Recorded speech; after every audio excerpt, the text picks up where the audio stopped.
Hi, my name's Jeff Ross. I'm the game director on Days Gone. So Jeff, talk about what you're showing new here with Days Gone.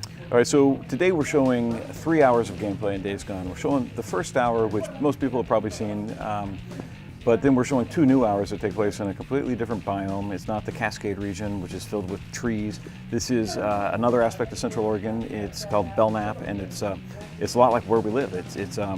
You have trees over here, but now we're in an arid desert environment, and you can see further. Enemies can see you for further. It presents different dynamics that way, and it's just a different look in a game that's already really beautiful. You get to see a different take on it. You get to see a lot more mountains. They pop a lot more, and all those mountains look like they're authentic Central Oregon mountains, which is pretty cool.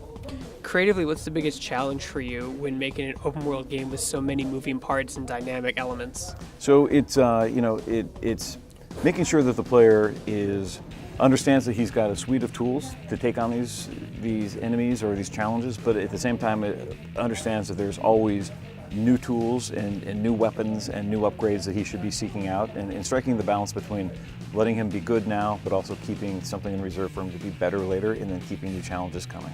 One of the things you talked about a lot when I last put the game in multiple interviews has been your bike. You wanted the bike to be its own character. Talk a little about that, because I can upgrade everything on it visually and aesthetically and make it go faster, make it have better fuel, make it ram harder, all that good stuff. Yeah, the bike's always been the difference maker for Deacon. As a biker before the apocalypse, bikes are pretty special to those guys. It's their bike. People can't touch them. They'll beat them up. They're really important. And in the fact that in this case, the bike is what allowed Deacon to survive the apocalypse by just weaving through traffic and getting out of trouble where other people were dying in traffic jams, overrun by hordes on the main highway.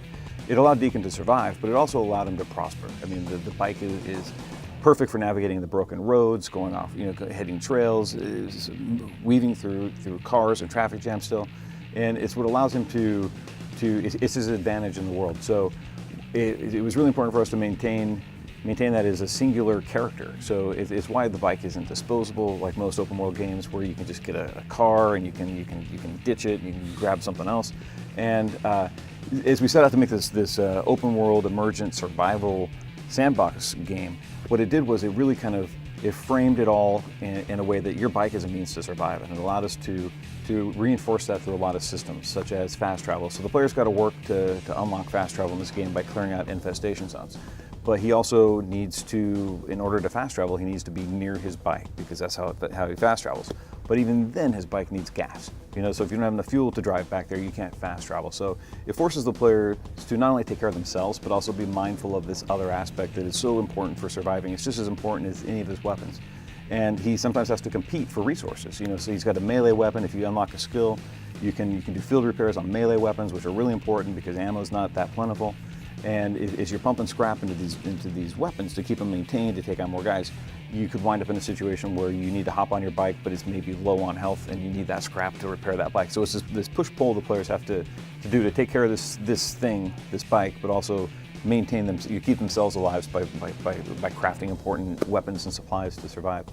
So it's an extension of his character, and it's an essential ingredient for living, and it's the thing that keeps Deacon alive, but also it gets him into trouble because he's got to be mindful of it all the time. I did notice that ammo was extremely rare. It was in police cars, and then it was in my saddlebag that I had to equip before I leave for a mission, but enemies did not drop ammo.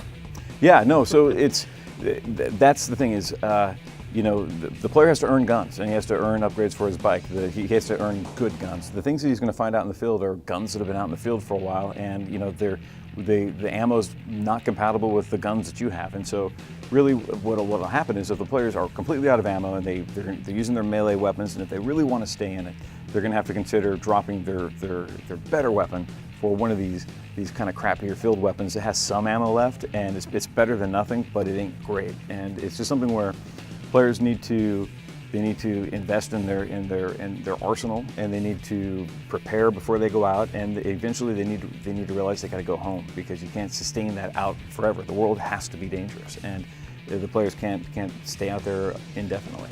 Now the game is called Days Gone. You have a timer mechanic in the game that shows you how many days have passed. Is that just purely an aesthetic mechanic, or is it important? That's just to acknowledge the progress for the players in that moment. But the Days Gone has so many different meanings. That's just one of them. We really want players to kind of bring their own meaning to it. Deacon has a different attachment to it, so it works on a lot of different levels, and we want it to. Because I was like, oh, it's like the pre-menu was like 199 Days Gone or whatever, but I was like, oh, if it goes to like 24,000, am I going to be like an old man? Is the world going to age around me, or?